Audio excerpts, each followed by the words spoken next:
Hi everybody, welcome to our Google Hangout. Today we're talking with Professor Rosalind Picard. She is the director and founder of the Affective Computing Research Group at the Massachusetts Institute of Technology Media Lab. And she wrote a book called Affective Computing, which first came out in 1997, that helped start a new field of research relating to the emotional ability of computers. Professor Picard is the winner of Sigma Xi's 2014 Walston Chubb Award for Innovation, and she will accept her award and speak at Sigma Xi's annual meeting November 7th in Glendale, Arizona. And you can find more information about that meeting at Sigma Xi's website at www.sigmaxi.org. We're going to be live tweeting during this Google Hangout from Sigma Xi's Twitter feed at Sigma Xi Society. And we also have the ability for you to submit questions if you'd like to type in any questions today to the right side of your screen. Then you will be able to ask your question and I will pass it on. So, Professor Picard, thank you for joining us on the Google Hangout today. Thank you. It's a pleasure to be here.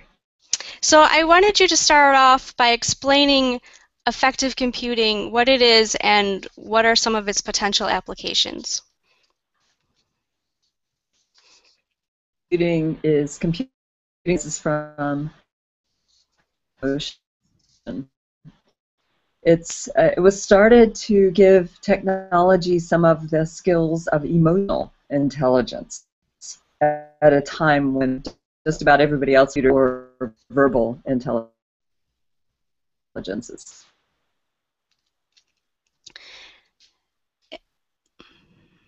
Oh, I think you might have froze up there. Actually, that was the first part of your question. Yeah. Also, the emotion is a part of it. In the beginning, we thought of or a persona or a software agent. It's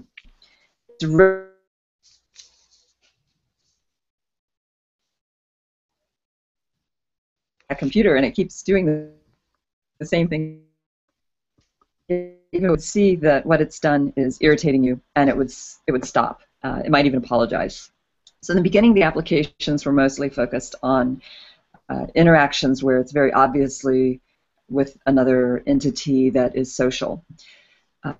Since then, we have also developed a lot of applications that involve understanding emotion in non-social interactions, such as how emotion influences cognition, how emotion interacts with seizures, or the emotion system is core and involved in several medical conditions. We're looking at emotion for people who have a difficult time understanding it in others or communicating it with people with autism or people who are non-speaking. And we're also looking at the core role that emotion plays in health and well-being, where we understand how it influences how you feel like taking care of yourself, motivation, attention, and also how it affects sleep and how sleep affects the emotional shaping of memories.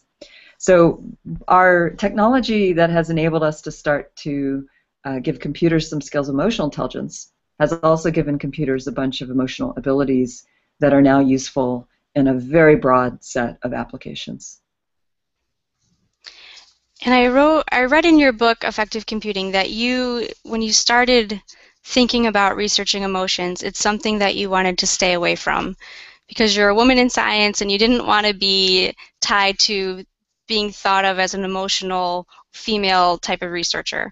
And I wondered, what was the tipping point for you that made you think that this really deserved more research attention? Yeah, I was absolutely, I thought, yeah, emotion was not a word or a topic anybody serious wanted to be associated with back when I first encountered its important role. The tipping point was actually a series of things, one of which was I was reading about synesthesia, the phenomenon whereby some people, when they experience one perceptual input, simultaneously experience another that's quite connected to it. For example, one man, Richard Saitoic, wrote about was tasting chicken soup and saying it didn't have enough points on it. He felt points in the palm of his hand. He felt shapes that went with tastes. And that's a very unusual kind of synesthesia. The most common kind is a color letter synesthesia. And I was trying to build computers that worked like our perceptual brains, that could see, that could hear. And I was curious how this vastly complex process of seeing and hearing and understanding what's going on in the world around us happened in such a small package here in our heads. And so as I was reading about these unusual perceptual experiences and neurological studies of them and so forth, and I ran into this one, I was intrigued because Richard Saitoke wrote about how the enhanced perception was not happening in the cortex that we've studied so much with EEG, the visual cortex or the auditory cortex, but it was happening in parts of the brain that we didn't even really think were involved in intelligence. It was happening down in what he called the limbic system. And the limbic that penetrate, the electrical activity that deep doesn't reach the scalp, so, and we didn't think that was that important for intelligence. And I thought, well, the limbic system, that's the home of memory, attention, and emotion. And memory's important, and attention's important, and I'm not interested in emotion, but I thought I need to learn more about the limbic system. So I started digging into it more, and I started to see that not only were its functions vital for intelligent perception, but the emotional part of it was influencing what we saw, what we heard, how we made decisions, how we chose language, how we chose action, everything that we were trying to do to make computers intelligent and people was influenced by emotion. And we had left that out of computing completely. So I was really troubled by these findings. I thought, oh gosh, I don't want to actually have to bring this up in front of my colleagues. So I did a whole lot more reading, a whole lot more digging, until I was really convinced that it was essential. And then I started to go out with the news that people need to start looking at emotion. And when you were giving your description about affective computing when we started, your internet connection went a little bit in and out. And so I wanted you to repeat a little bit about why we want computers to have emotional intelligence. We want to have, when computers interact with people, it depends on what they're doing, all right? There may be some where they don't need any emotion in the interaction, right? If it's just, sorting your files, you don't need emotion in that. However, if it's interacting with people face-to-face in any kind of way that involves language or interaction that can be perceived as social, then it's got to have emotional intelligence. And the reason for that is that people expect that the system will see things like, are things going well? Are things not going well? And learn from that. And just perceiving even that one bit of, is it good, is it bad, is it proceeding the way that we've intended, is it not, that is vital for any learning system, and it's vital for any intelligence system to adapt. So if it can't see that what it's doing is pleasing or displeasing, if it can't hear that you're annoyed or you're delighted, then it's not going to be able to intelligently adapt, and it's not going to be perceived as intelligent. And when people think about giving computers emotional intelligence, I think that they probably think about science fiction movies and the ones that can easily interact with you. But I'm sure that there's so many challenges that go into that, and I'm wondering if you can explain what kind of challenges this field of affective computing is overcoming to make sure that this is actually being successful and these computers are having this emotional intelligence. Yeah, there are a lot of challenges. We have been inspired a lot by science fiction. Our students, and faculty get together from time to time and watch some of the classic sci-fi movies, which are usually dystopic. The computer's emotions make it run amok. Hal was the most emotional character in the movie 2001. Interestingly, we were hard pressed to find a single facial expression on any of the human actors in that whole movie. Found one. Otherwise, the only emotion expressed in the movie was by Hal.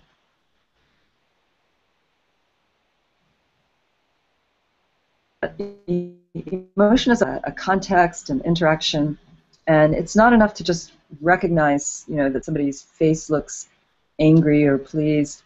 We need to also understand it in a context and in the situation.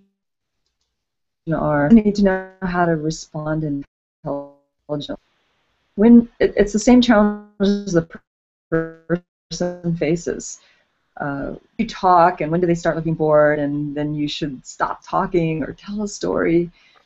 When do you shift from taking action A to taking action B? And these are usually assessed by a variety of things that we see and hear that are relating to the emotion. So we need to recognize not just the emotion, but what's going on in the situation. What are the goals of the situation?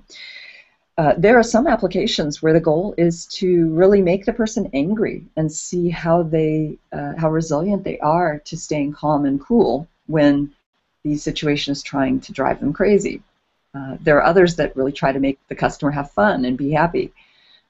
There are others where they're not trying to influence your emotion. They just want to understand what your experience is.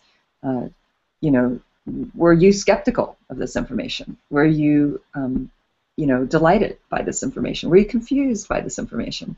If you're sitting there and you're confused and your brow is furrowing and you're not resolving it, then probably they're going to lose you.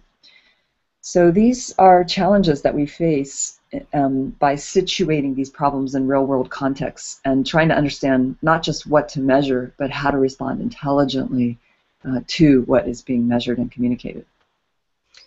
We have a question from someone who's watching who asks, are there some situations where users find attempts by computers to mimic emotions to be off-putting?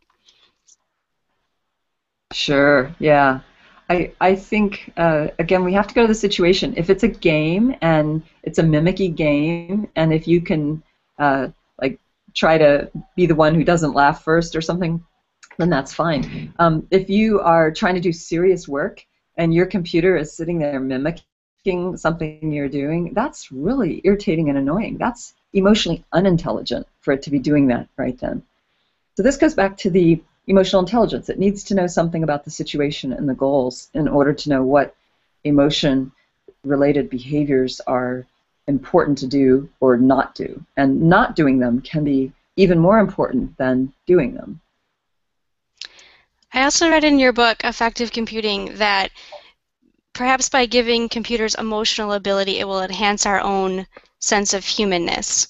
But I know that some people already think that we're losing our sense of humanness with being able to interact socially with one another because of technology. And I'm wondering what you think about that balance.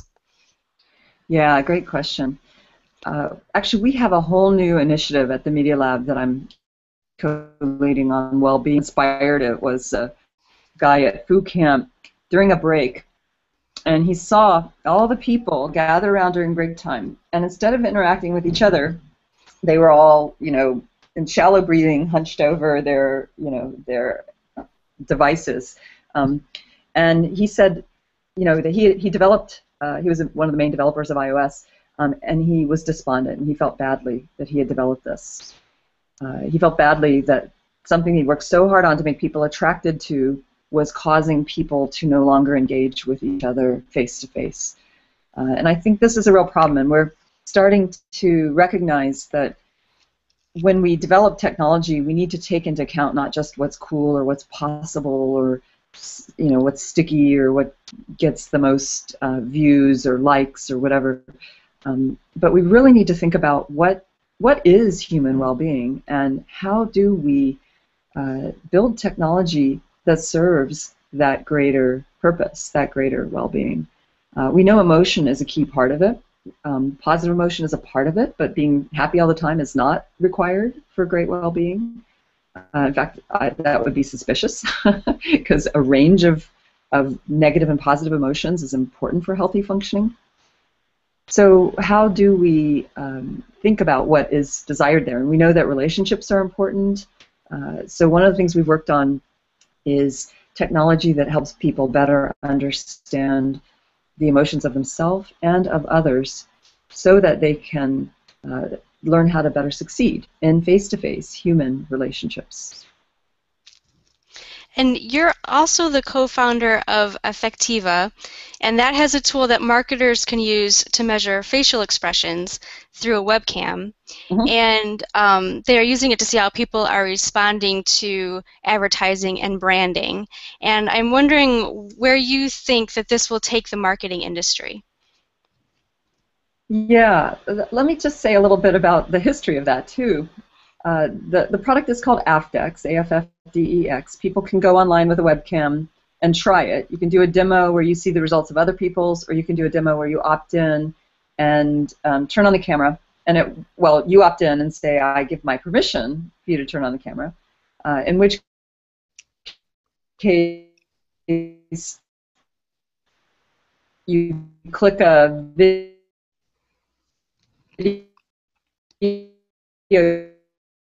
you want to watch,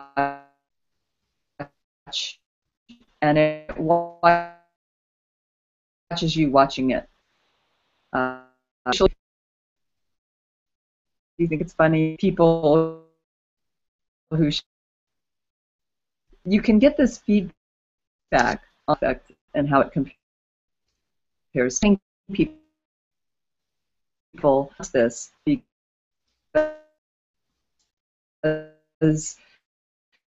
it put in a joke and you intend for it to think it's funny, and all the men, when the joke shows up in the ad, are doing, this kind of, if they're smiling and their heads bobbing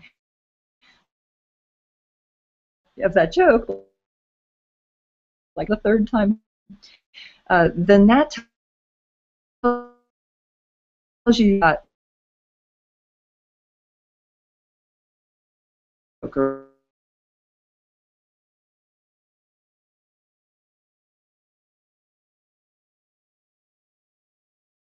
motion and choose to opt in and use it.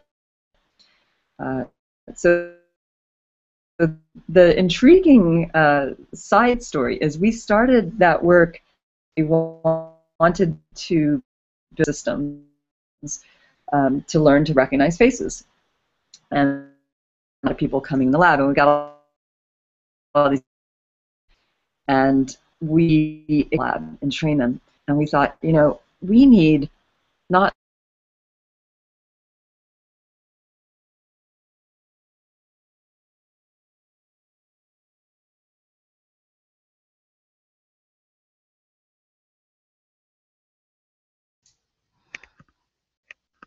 Rosalind, are you there? I think that your video feed froze up.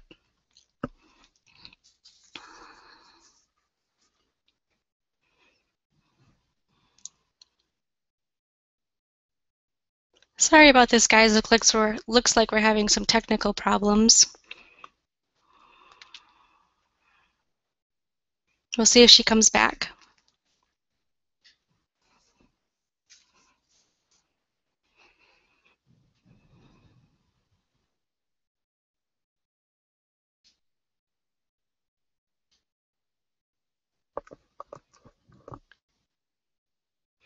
Okay, Professor Picard has dropped off the Google Hangout.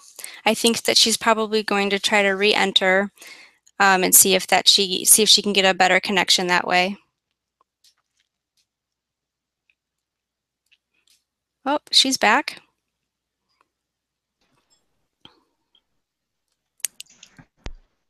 Hello, you're back. Hey, I'm not sure what happened. Sorry about that. That's okay. Yep, we heard you. Yeah, so I'm glad that you're back. We heard you up until you were talking about getting people in the lab trained on the facial recognition. Yes. Okay, so the idea, we did not decide we were just going to do something for market research. We decided we were going to build a better system that could work in face-to-face interaction for people on the autism spectrum. And in order to get the technology to work really accurately, we needed more data because machine learning accuracy goes up with more data. And we couldn't afford to pay all these people to come in and act natural, and they weren't acting natural. So we needed to figure out how to get data online, because that's where you could get lots of people. So by going into the marketing, we actually got customers to pay for people to go online and give us their data. So if you go use this application online, you can choose whether or not you want to share your data. And if you share it, you might show up in a computer vision or machine learning publication where we're actually using your data to build a more accurate machine learning system in order to help not just market researchers, but a lot of people out there who have difficulty reading facial expressions and need a tool that helps them do that in real time. So by looking at the webcam on their screen, market researchers are taking that and they're saying, oh, that person looks like they're not interested, and they're kind of making an inference about what their facial expressions mean? Right. They're finding out if their ads are boring and they should stop running them. They're finding out if their jokes are not funny and maybe they should re-edit the video. Teachers are finding out if they're boring, and people are, completely going off screen or off task. We're also finding out things like that. We've found that confusion actually is the emotion that most predicts learning. If the student shows a little bit of confusion while they're trying to engage with the material, then usually that's associated with them showing more learning gains.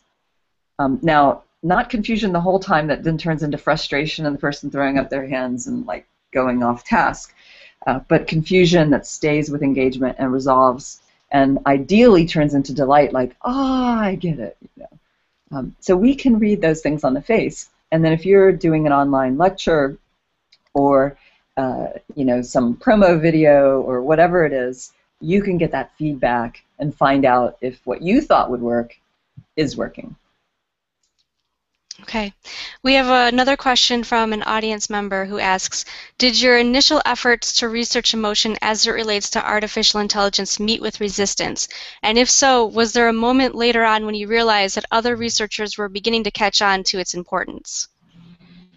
Yeah, oh yeah, it definitely met with resistance.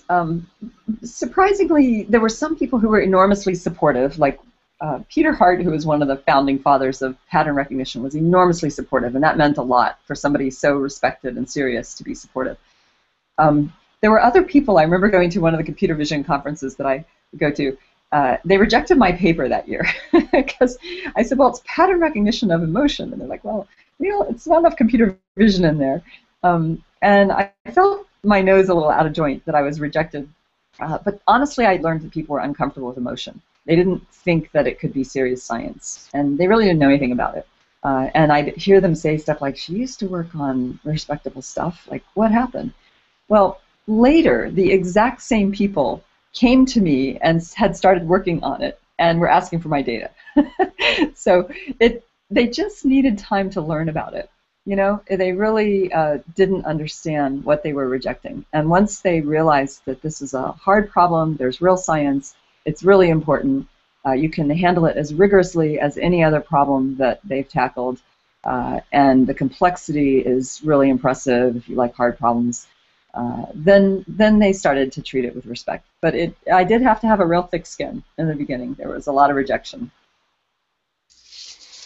For other researchers who might be interested in the crowdsourcing technique that you've used with inviting the public to come on and do their facial recognition, do you have any advice or tips for other researchers who are thinking about doing a similar type of way to collect data? I'm a big fan of crowdsourcing. In fact, one of my students just presented really cool work called Panoply, P-A-N-O-P-L-Y, Rob Morris's doctoral work. And he actually crowdsourced cognitive behavioral therapy there, taking negative thoughts people have and using human crowd workers to help people rethink their negative thoughts and convert them to a more positive frame. The psychiatrists would say, gee, you can't use crowd for that. They're not very good at that. So he figured out a way to make it so that people could learn it and learn how to get better and get feedback and get kudos if they did well. And it's huge success, very exciting. That's a very creative way to think about the crowd. We've also used the crowd, as I mentioned, to get facial expressions and give feedback. I think there are huge possibilities these days, thanks to very pioneering work like Amazon Mechanical Turk and others that helps us get that. Now, that said, there are a lot of tips to do it well. I recommend Rob Morris's PhD thesis, fresh on the print here at MIT, for you, and he'll hopefully be sending out some papers soon describing more about the findings. There are really clever ways to get the crowd to feel good and want to do the right thing and be very altruistic and helpful and honest and ethical. And there are ways where some crowd workers just want to make a buck, and they'll just punch whatever button they have to do to get through the screen, and you get garbage data. So there are ways to bias them to get really great results, and we've worked hard on that. So take a look at that too if you want to know more about our work. And I also wanted to talk a little bit about Empatica, which you are the co-founder and chief scientist of, and that sells medical quality wearable sensors that monitor people's bodies, like heart rate or skin conductivity and stress. And I wondered, what are the key uses for that technology? Is that something that you're mostly marketing to other researchers at this point? Yeah, right now, today researchers can go online and can buy sensors from Empatica, and that is, it's a product right now, this is the one I'm wearing right now. It's a product designed for researchers and for some sophisticated users to learn about themselves. It's not a consumer-facing product today. That said, the data that we measure is the skin conductance, which is the electrical changes measured non-invasively from the surface of the skin that go up when you sweat, but they also go up even when you're not feeling sweaty, when you just have something exciting happening. It's innervated by the sympathetic nervous system, which is also known as the fight or flight response. So things that get you that make you afraid or that are threatening. Oh, you got to give a big talk. Your boss is coming in. You got an important meeting, or there's a cute guy or girl coming by, or whatever it is. Things that kind of wake you up and make you a little bit excited, positive or negative, can make this response go up. Anticipation tends to make it go up, and uncertainty make it go up. And so kinds of stress that involve uncertainty and high-stakes situations make it go up. Physical activity that makes you sweat also makes it go up. So we provide that information. We also provide PPG, photoplethysmograph, blood volume pulse. It's a signal that gives you heart rate changes and how much constriction there is in the blood vessels in the extremities related to that blood flow. We also measure activity, which is what you can get most of the commercial wearables these days, that gives you information about sleep and steps. And we measure temperature. That's important for context. I tend to use that a lot for telling where I was during my day. Temperature almost always changes when you leave one room and go into another, or you go into a taxi, or you go outdoors, or you get in the car. And so I might know that my meeting started at 12 and ran to 1, but I see the temperature didn't change until 12:10, which tells me that I was 10 minutes late for the meeting. And that helps show the truth about where I was when. So we take all that data and we use machine learning, pattern analysis to help interpret it in different situations, with a focus today on several medical situations, especially epilepsy, depression, PTSD, and sleep. So can you talk about how those things help with something like epilepsy? Like how would that connect to epilepsy? Mm-hmm.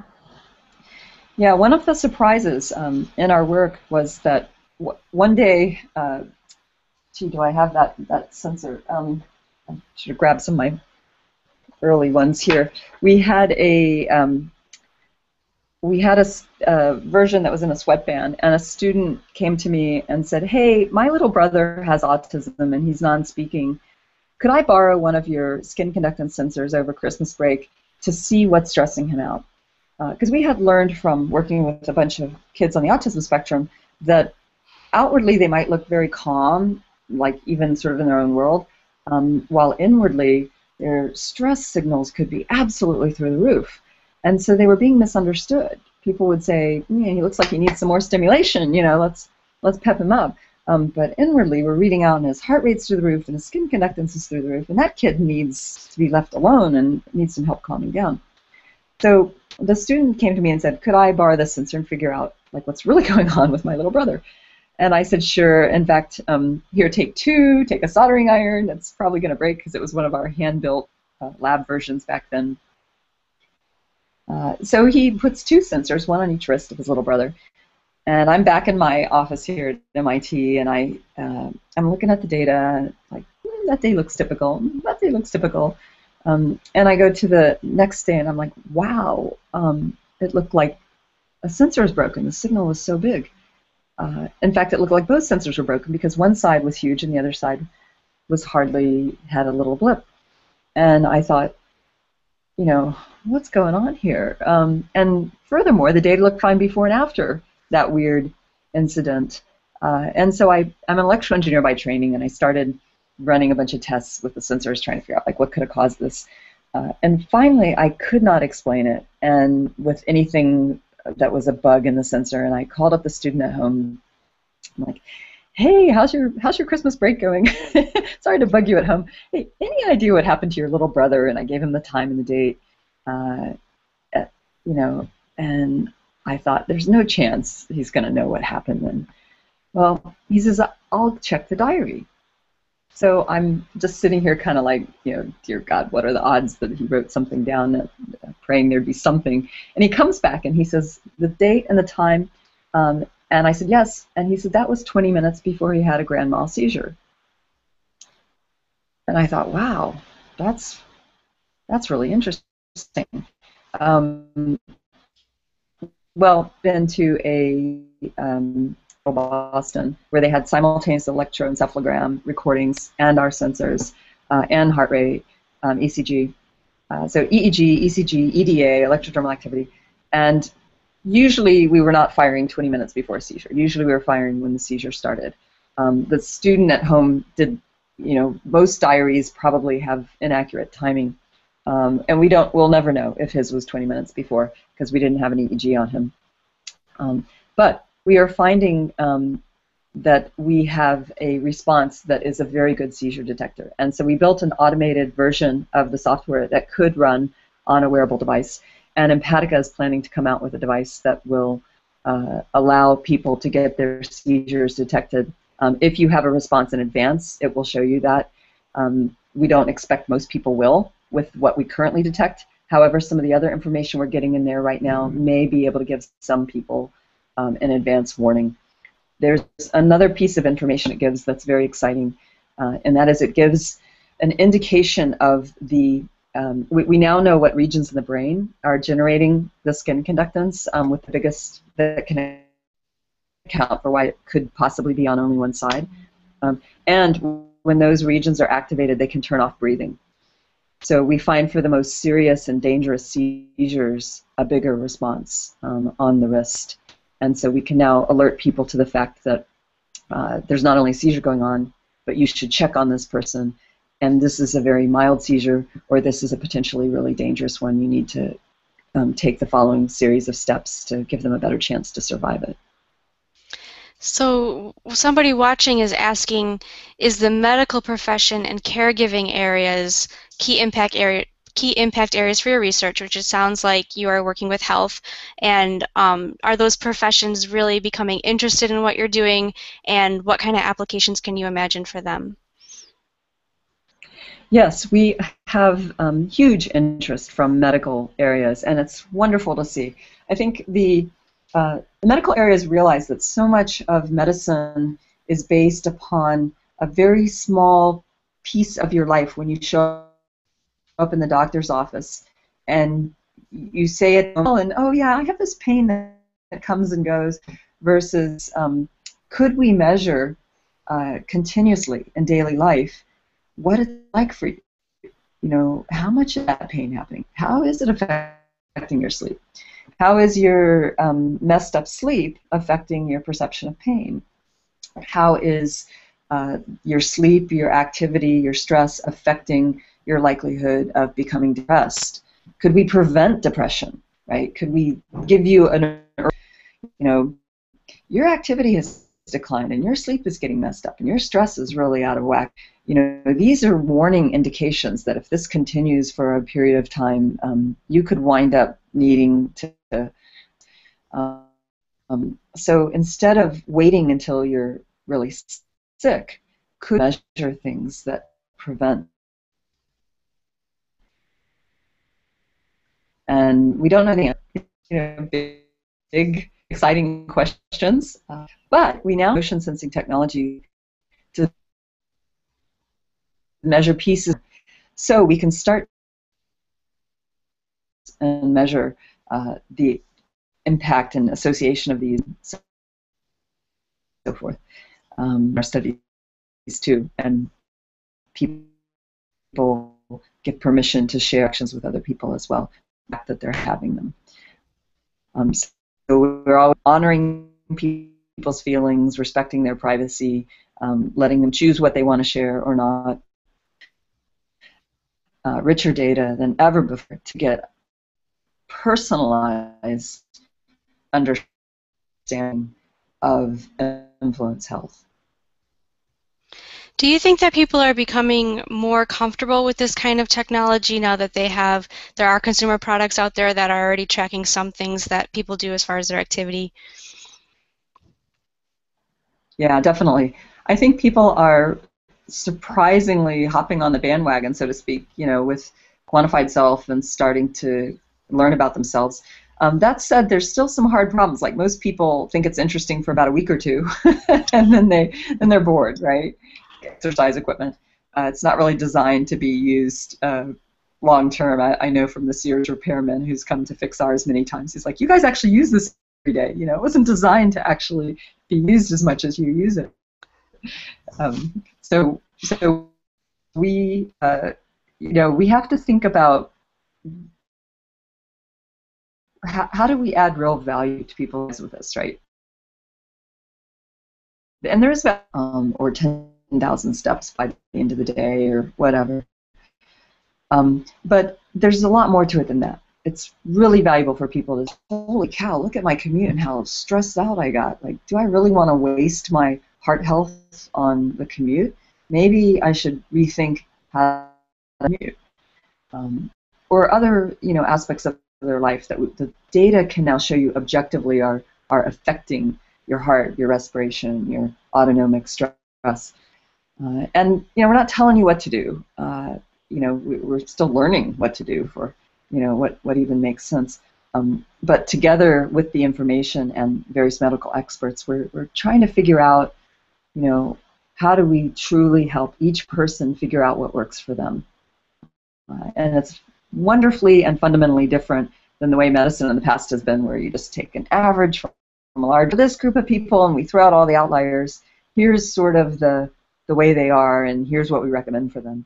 And I don't know about you, but I find that pretty unsatisfying. What if I'm the outlier that got thrown out? Or what if there's actually 5 clumps up there, and what they're saying works for the average doesn't actually work for 4 of the 5 clumps?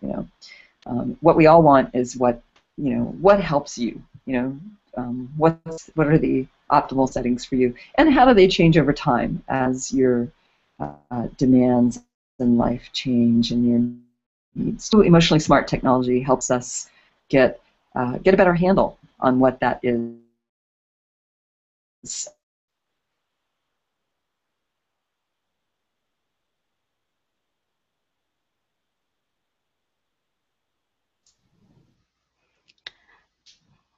Oh, you froze up there again?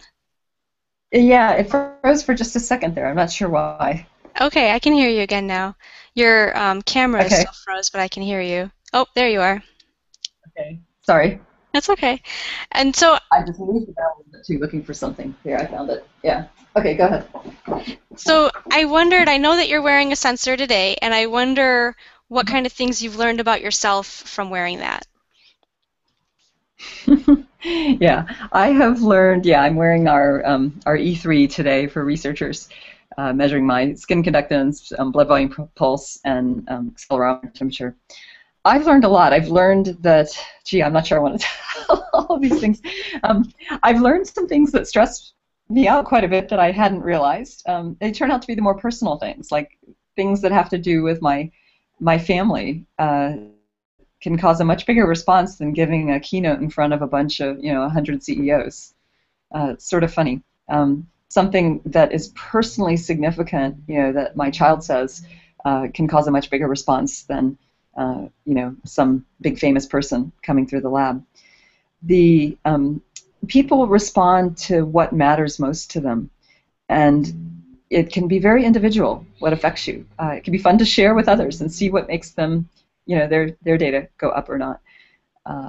I have one example I've shared in the past where my peak skin conductance response over a day of Six Flags was not riding the biggest, highest roller coaster, although that was a huge peak, and I love roller coasters. It was not riding this horrible ride I don't want to talk about that makes me sick. Why do kids want to go on this ride? It was just awful.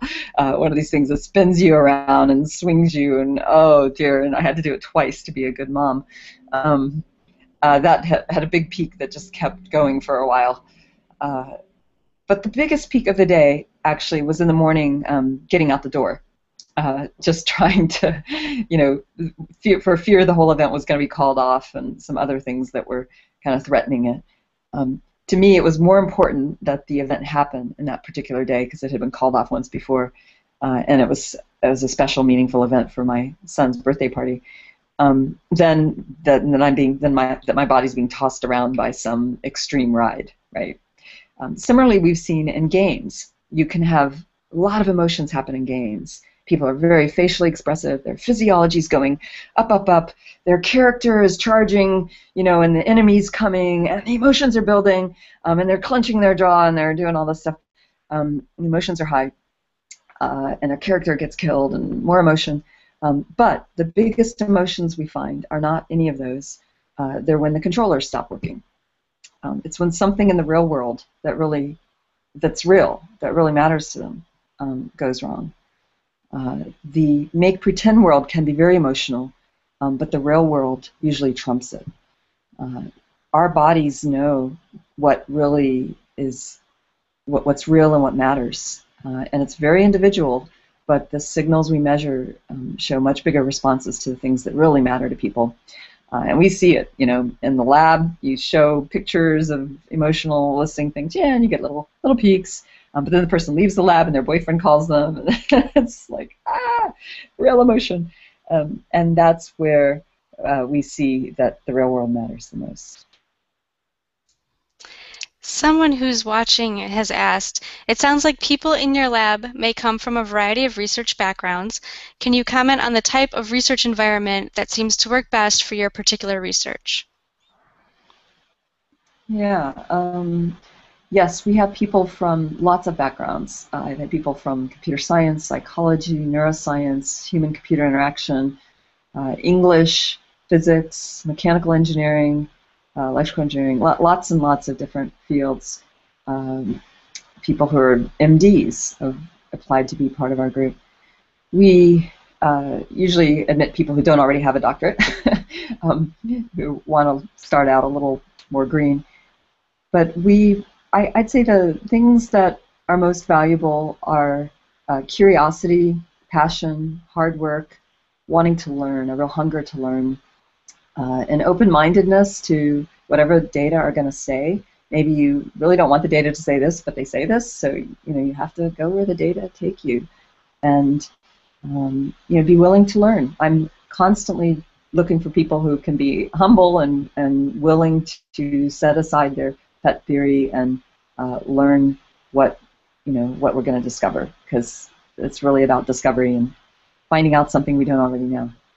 So lots of backgrounds, lots of open mind, great spirit of working together. People need to listen to each other and learn from each other and share ideas and work as a team, and that way we get a lot further.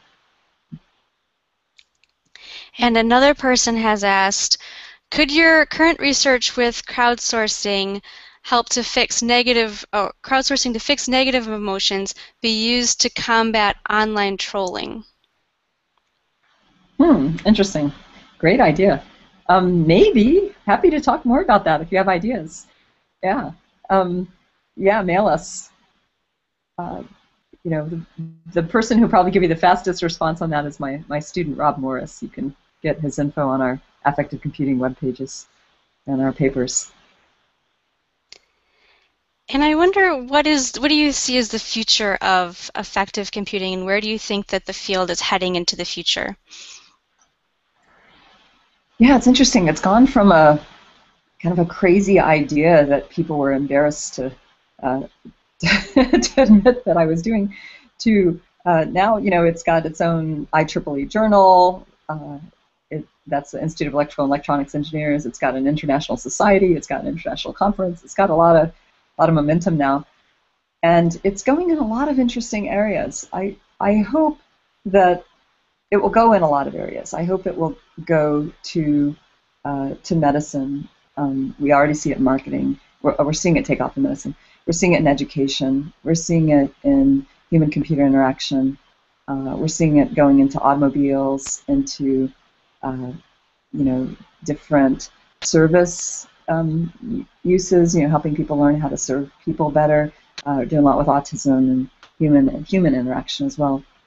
What I hope is that wherever it goes, that it will remember that the reason it was formed was to show respect for human feelings, to recognize that they're valuable, that this is a very important part of being human, and not just treat emotions like numbers, and never treat people like numbers, but to recognize that this is a really important part of who we are, and always, and however the technology is used, show respect for those feelings that people have.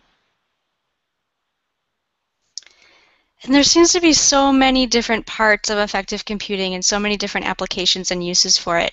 I wonder, what is your favorite and what you find most interesting and most enjoy to work on? Oh dear, my favorite. One of my absolute favorites has been working with people on the autism spectrum. They're fascinating. They're wonderful. They're so interesting. And I love how their minds work. And we learn so much from interacting with them. They're and plus they're just so honest and forthright in my experience. Point, Roz, I think affective computing is a bad idea. And I said, really? Tell me more. Why do you think it's a bad idea? And she said, well, I don't like looking at faces, and faces and eyeballs freak me out. And if you're going to make computers more emotional, more like people, then I'm not going to like them as much. I want my computer to be like a computer and not like a person. And I'm like, well, that's really important feedback. I mean, we're not trying to make computers look more like people. They don't have to look more like people. In fact, we could set up a computer-human interaction where you don't have to look at eyeballs or a face, but if I want to see one, I could. In fact, we could have a face-to-face interaction mediated by a computer where you see the parts you want to see, and I see the parts I want to see. And we don't have to see what we would see in a real face-to-face situation. We could tune it up to our own liking. So the computer could start to be smart about making that interaction easier, right? It could block my eyes, so you don't have to look at eyeballs. It could allow me to read stuff. Maybe you don't send facial expressions well. Some people don't know how to make facial expressions. And if you wanted to learn how, it could help you. It could suggest them. It could overlay them. It could make you look better than you actually do it. And if you wanted to, and have yourself bootstrap a little bit and learn that. These are things that are possible. Now, it doesn't make them all desirable. There's what we can build, and there's what we should build.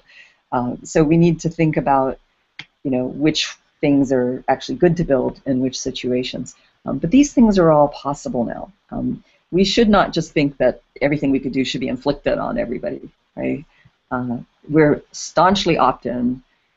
We would not want to use any of this stuff in ways that people didn't opt in, ask for it, find benefit from it. So these are all things that I feel passionate about and excited to be a part of. And when they can also help people, like when the person with autism comes back to us and says, this is really cool, this really helped me, I'm better understood now. And now they believe me when I say that I really felt this, right? It's kind of sad they didn't believe them before when they just said it, but if our data helps them really believe it now, then great. And now the person has more credibility. And they should have had that credibility. We feel good that our technology is helping people be better understood. And so autism is one of my favorite applications so far. Another person watching says, thanks for talking about your work on epilepsy. It sounds as if intelligent devices are helping complete a communication circle between physicians and patients. As these devices improve, how do you envision life might change for the chronically ill? Hmm. Yeah, I would love to see the chronically ill be better understood in terms of their emotional experience and what's influencing it. Um, we've actually done some work with measuring of pain models, and it's still a huge problem area. We don't have any easy solutions, but we do suspect that stress makes it worse. Not sleeping well makes it worse. Worse pain leads to not sleeping better, and there's this kind of vicious cycle. To the extent that we can help people pinpoint and better understand what's actually going on, especially non-speaking people to be better understood, or many of us, like we think we understand our feelings, but then when we see the data, it's like, oh wow, yeah, I guess I wasn't really paying attention to that. It's kind of these eye-opening moments um, of truth with the data that show you, gee, I thought I was exercising 30 minutes, but my data shows that it was actually 30 minutes punctuated by 6 breaks and maybe only a total of 15 minutes. So we start to get the facts, and some people are uncomfortable with that. Again, we're opt-in. We're not going to inflict them on anybody. But if you want them, you have them. And they make it easy to share what's going on with a doctor or a spouse or a friend who can start to see that you're really trying, you really are suffering, or you really are having rotten sleep, and stress really is a factor. And maybe you don't know what to do about it, or maybe you do. But you can start to make real progress. Like I remember one woman before an event, she was pacing, and her when she paced, her skin conductance response dropped. But she didn't know this at the time, and her friend sitting nearby said, "Stop pacing! You're driving me crazy. That's not helping." So she stopped pacing, believing him, not trusting her own body, but believing him. And she was on the autism spectrum. She started flapping and rocking, this kind of repetitive movements that were her backup to try to comfort herself. And then she goes off to this event where she's giving a speech, which was very stressful for her, and huge skin conductance peak. And then afterwards we see it going down. Afterwards, she looks at her data and she shares it with her male friend. And he looks at the timestamp, and he looks at it going down and then it going up, and her big peak during her talk. And he says, "I'm not going to tell you to stop pacing anymore." And the next morning I saw the two of them before another event, walking back and forth. And he's ignoring her data showed that the pacing was associated with her calming herself. And when he saw that, he knew to back off and let her do what helped her. That's so interesting because we're talking about affective computing as computers interacting better with people, but it sounds like this is technology that just helps people interact better with other people. Yes. Yeah. Ultimately, it's about technology that helps us better understand and communicate emotion. And whether it's in a human-computer interaction or human-human interaction or human-human mediated by computer, if we can use the technology to help us better understand that emotion and better communicate it and be better understood, then that's a great value. We have another question that asks, does your research have potential applications for professions where workers might suffer fatigue from repetitive activities like air traffic controllers? Oh, interesting. Yeah, gosh, you remind me of a study we did a long time ago, Carson Reynolds and Jack Dinnerline at Harvard School of Public Health, that measured how hard you squeezed it. And when you were more stressed, gee, I probably have this mouse in my office here. Yes, I do.